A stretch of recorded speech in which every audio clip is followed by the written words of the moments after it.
Hi guys, આજે આપણે puff બનાવીશું.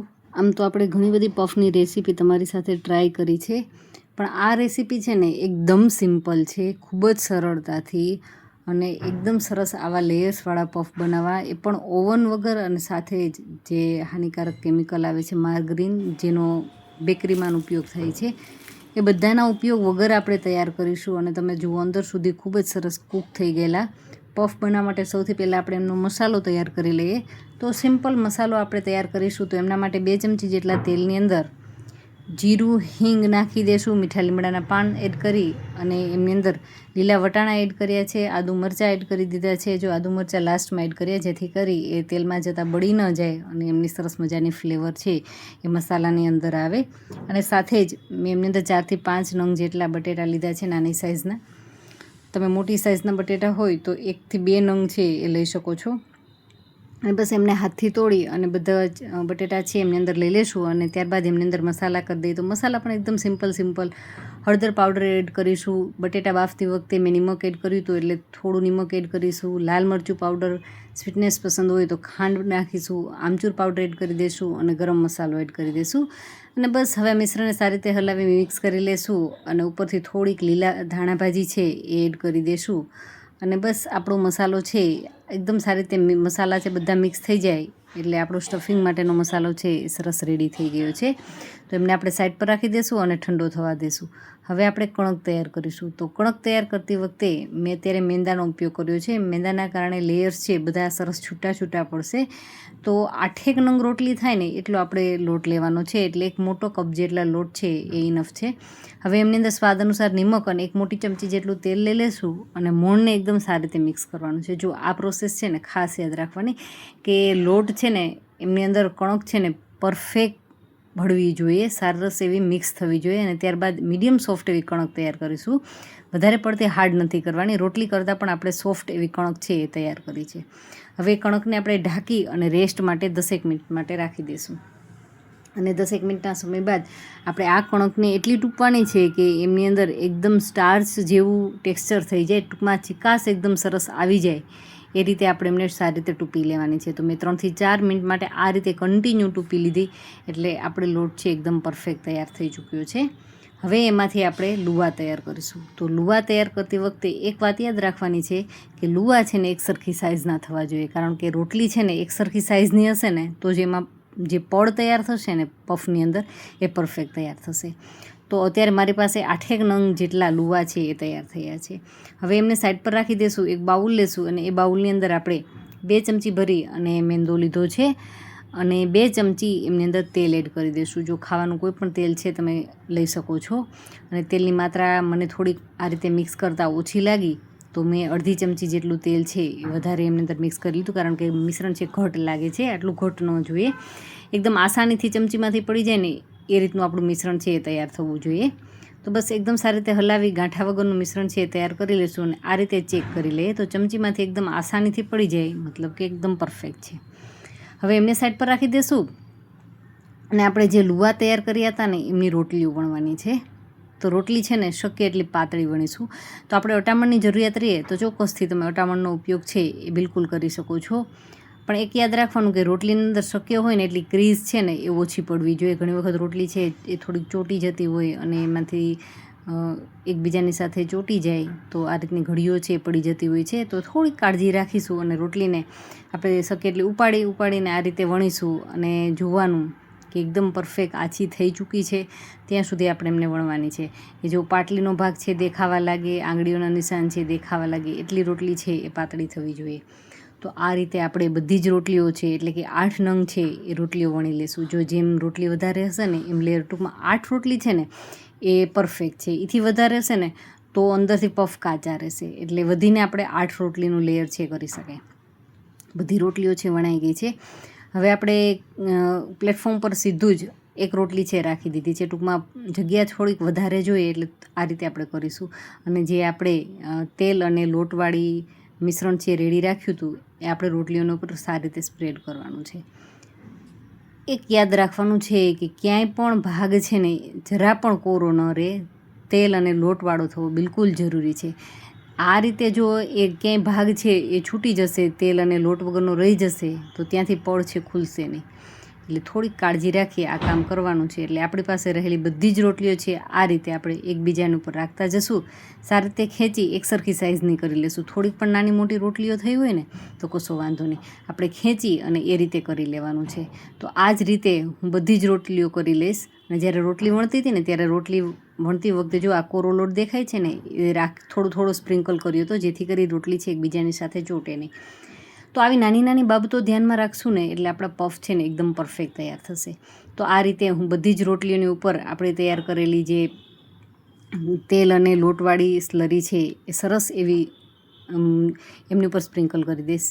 અને બસ આ રીતે બધી જ રોટલીઓ છે એ તૈયાર થઈ જાય ત્યારબાદ આપણે એમની આગળની પ્રોસેસ કરવાની છે. તો લગભગ 7થી 8 નંગ, હવે લગભગ 8 નંગ જેટલી રોટલી આવી ગઈ છે. હવે શું કરવાનું છે તો સાઈડ પરથી આ રીતે થોડીક આપણે કિનારી કાઢી લેશું અને બાકી લાંબી લાંબી એમની સ્ટ્રીપ્સ છે તૈયાર કરી લેશું. તો મીડિયમ પહોળાઈવાળી એટલે લગભગ 2 થી 2.5 ઇંચ જેટલી પહોળી એવી મેં પટ્ટીઓ છે તૈયાર કરી લીધી છે. અને સાઈડ પરથી આ રીતે કાઢી લેશું ને એટલે એમના પડ છે ને એક સરખા થઈ જશે. થોડુંક પણ સાઈડ પર કિનારી પરથી રોટલીઓ લાંબી ટૂંકી હશે ને તો એ નીકળી જશે. અને બસ આ રીતે લાંબી લાંબી પટ્ટીઓ તૈયાર થઈ ગયા બાદ આપણે શું કરવાનું છે તો એક ભાગ છે એ લઈ લેશું અને બીજા ભાગની ઉપર રાખી દઈશું. તો આ રીતે આપણે ત્રણેયની થપ્પી કરી લેવાની છે. તો એક ભાગની ઉપર બીજો ભાગ રાખી અને થોડોક એવો ખેંચી લેશું એટલે એક સરખું થઈ જાય. હવે ત્રીજી પટ્ટી પણ એ જ રીતે રાખી દેવાની છે. હવે એ ત્રણે થઈ ગયા બાદ હું તમને બતાવું કે એમની અંદર પડ કેટલા દેખાય છે. જો આ પડ હશે ને તો જ આપણા પફની અંદર પડ છે એ તૈયાર થશે. જોઈ શકો છો ઘણા બધા લેયર્સ છે એમાં દેખાય છે. હવે શું કરવાનું છે તો હવે સાઈડ પરથી થોડીક પણ લાંબુ ટૂંકું છે એ દૂર કરી અને 3 સરસ મજાના મોટી સાઇઝના મેં એ સ્ક્વેર કાપી લીધા છે. હવે આપણે આ બધું સાઈડ પર રાખી દઈશું અને એમાંથી એક સ્ક્વેર છે એ લઈ લેવાનું છે.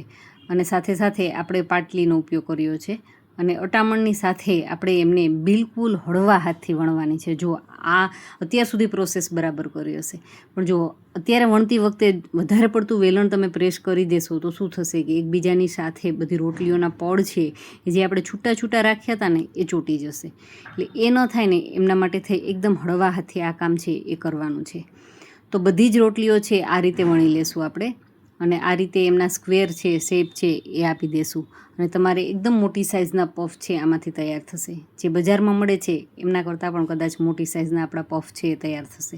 જો તમારે નાની સાઇઝના પફ કરવા હોય તો ચોક્કસથી આમાંથી તમે 4 પીસ કરી અને કરી શકો છો. શરૂઆતમાં થોડુંક મોટું રાખીશું તો શું થશે કે થોડા એવા મોટી સાઇઝના એટલે મીડિયમ કહી શકાય એ રીતના પફ છે એ તૈયાર થશે. તો અત્યારે આપણી પાસે રહેલી 3 સ્ક્વેર છે એ વણાઈ અને રેડી થઈ ગયા છે. હવે આપણે તૈયાર કરેલું જે સ્ટફિંગ છે એ આ રીતે ક્રોસમાં ફિલ કરીશું અને આપણે એમને સાઈડ પર નહીં પણ જે મસાલો છે ને એમની સાઈડ પર એટલે કે મસાલાની કિનારીની ફરતે આપણે આ રીતે પાણીવાળી આંગળી છે ફેરવી દેવાની છે. જો આ ખાસ કાળજી રાખવાની છે કે તમે જો કિનારી સાવ જે રોટલીની કિનારી છે ત્યાં પાણી લગાડીને ત્યાં પ્રેસ કર્યું ને તો આપણા પડ છે એ બિલકુલ છૂટા નહીં પડે.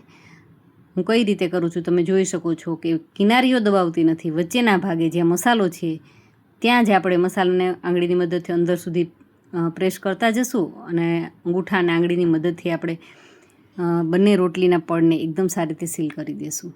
એ જ રીતે આપણે બધી જ રોટલીઓ છે એ કરી લેવાની છે. તમને નાનું પીસ દેખાતું હોય તો એકદમ હળવા હાથથી એમ થોડું એવું મોટું કરી અને શક્ય એટલો ચોરસ શેપ આપીશું.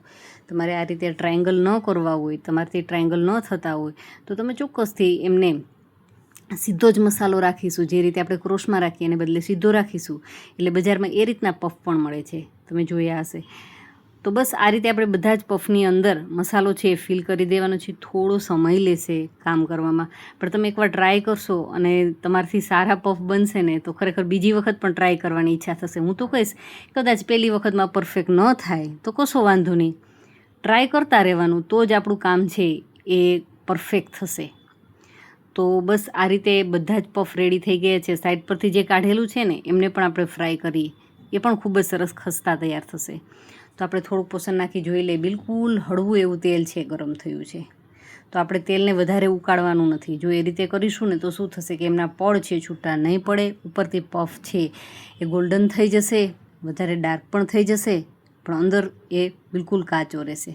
તો તળતી વખતે પણ આવી નાની નાની બાબતો ધ્યાનમાં રાખશો ને એટલે પફ છે એકદમ સરસ તૈયાર થશે. તો એકદમ હળવા હાથથી ઉપરથી સાઈડ પરથી આપણે તેલ લેતા જશું અને જે ભાગમાં તેલ નથી પહોંચતું એમને આપણે તેલવાળો આ રીતે કરવાનો છે અને એકદમ હળવા હાથથી ચમચાને આ રીતે ચલાવીશું અને આપણા પફને સરસ એવો ફ્રાય થવા દેવાનો છે. ફ્રાય થતી વખતે પણ થોડોક સમય લેશે પણ ખૂબ જ સરસ પફનું રિઝલ્ટ છે એ મળશે. તમે જુઓ એકદમ હળવા તાપે થાય છે ને આપણા ફ્રાય પફ છે એટલે એકદમ સરસ એમના પડ છે અત્યારથી જ દેખાય છે કે છૂટા છૂટા પડવા લાગ્યા છે.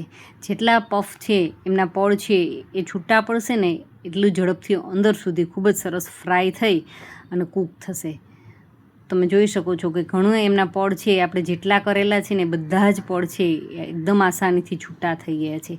લગભગ એક પફને ફ્રાય થતાં 5 થી 6 મિનિટ જેટલો સમય લીધો છે પણ ખૂબ જ સરસ તમે જોઈ શકો છો કે આપણું રિઝલ્ટ છે.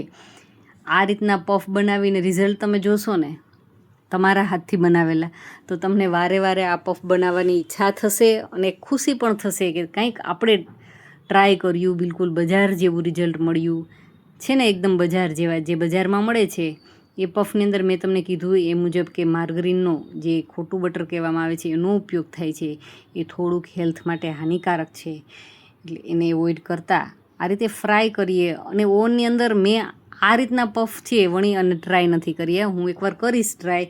જો તમારી ઈચ્છા હોય આ રીતના પફને માઇક્રોવેવની અંદર શીખવાની તો ચોક્કસથી મને કમેન્ટ કરી અને જણાવી શકો છો. તો હું જરૂરથી એમની અંદર પણ તમને ટ્રાય કરી અને નેક્સ્ટ વિડીયો એમનો પણ આપણે તૈયાર કરીશું અને તમારી જોડે શેર પણ ચોક્કસથી કરીશું. તો આ રીતે જ બધા જ પફ છે આપણે ફ્રાય કરી લઈએ અને કેવા બને છે એ લાસ્ટમાં જોઈએ અને સાથે સાથે જ આપણે સાઈડ પરથી જે નીકળાતા એમને પણ ફ્રાય કરી લેશું. તો ખૂબ જ સરસ એ બધી જ વસ્તુ છે એ ફ્રાય થઈ અને અત્યારે આવી ચૂકી છે. તમે જોઈ શકો છો એ જે સાઈડ પરથી કિનારીઓ નીકળી હતી ને એ પણ ખૂબ જ સરસ ફ્રાય થઈ ચૂકી છે. તો મિત્રો આજનો પફનો વિડીયો તમને કેવો લાગ્યો? જો વિડીયો તમને સારો લાગ્યો હોય ને તો ખાસ તમારા જે ફ્રેન્ડ્સ હોય, કોઈ ફેમિલી મેમ્બર્સ હોય કે જેમને પફ ખૂબ ભાવતા હોય એમની જોડે ચોક્કસથી શેર કરજો. મારા પણ એક ફેવરિટ આઇટમમાં કહી શકાય એ પફ છે એ નંબર 1 ઉપર આવે છે.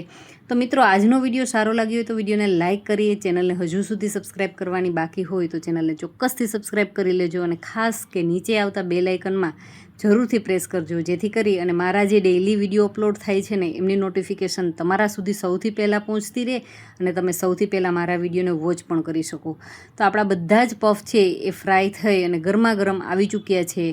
હું તમને તોડીને ખોલીને બતાવું કે અંદર સુધી કેવા કૂક થયા છે. જો દરેક પડ છે ખૂબ જ સરસ અને ખૂબ જ સરસ અંદર સુધી જો કૂક થઈ ગયેલા. મસાલો પણ એવો ચટપટો દેખાય છે કે જોતાં જ ખાવાની ઈચ્છા થઈ જાય. તો જે લોકોને આમને જોઈ અને ખાવાની ઈચ્છા થઈ હોય તે યમ્મી લખી અને ચોક્કસથી મારી જોડે કમેન્ટ કરી શકે છે અને જોડાયેલા રહે. Thank you for watching this videos.